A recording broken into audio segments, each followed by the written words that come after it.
பாப்பா கிளம்பிட்டு இருக்கேன். என்ன ட்ரெஸ் போடுற? நான் ரெட் சுடி போடுறேன். ஏய் சி, அதுல தொப்பை தெரியுமேடி. என்ன சொன்ன? சீ தொப்பையா? இல்ல எனக்கு புரியல. ஏய் சும்மா சொன்ன விளையாட்டுக்கு. இல்ல அர்ஜுன் எனக்கு புரியல. எப்படி அப்படி சொல்லுவ நீனு? இல்ல நீயும் மனுஷனா நானும் மனுஷன். ஏய் உன் தொப்பை நான் எத்தனை தடவை தொட்டு ரசிச்சிருப்பேன்டா. நீ சாப்பாடு எங்க கூட்டி போறா?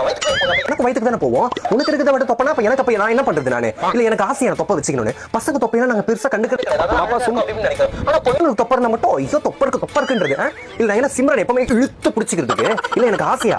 நான் அதுக்கு தான் நான் ஜிம்முக்கு போயிட்டு இருக்கேன். ஜிம்முக்கு போய் அங்க எவ்வளவு ஒர்க் அவுட் பண்றேன். குறையதோ இல்லையே என்ன ஆகுதோ இல்லையே இது மட்டும் உள்ளே போக மாட்டேங்குது. அது கூட பரவாயில்ல. எங்கன்னா நல்ல ட்ரெஸ் போட்டு கிளம்பி போலாம் அப்படின்னு சொல்லிட்டு ஃபங்க்ஷன் போலான்ட்டு அழகா ரெடியாகி மேக்கப் பண்ணிட்டு கண்ணாடி முன்னாடி போய் நின்னா இதுதான் முன்னாடி தூக்கிட்டு வந்து நிக்கிற இந்த வயிறு தான்.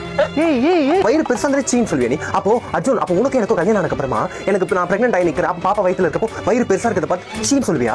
நம்ம குழந்தைய சீன் சொல்வியா? அது கூட விடுறா. இப்போ அம்மா அத்தை வந்து பிரெக்னன்டா இருக்கப்போ நீ வயித்துல இருந்தல. அப்ப அந்த வயிறை பார்த்து அவங்க சீன் சொல்லி நீ வெளியே வந்திருப்பியா? எப்படி அப்படி சொல்லுவேன் நீ? ஏய் பாப்பா சாரி பாப்பா தெரியாம சொல்லிட்டேன். புனிதமான தொப்பைன்னு சொல்லு. புனிதமான தொப்பை.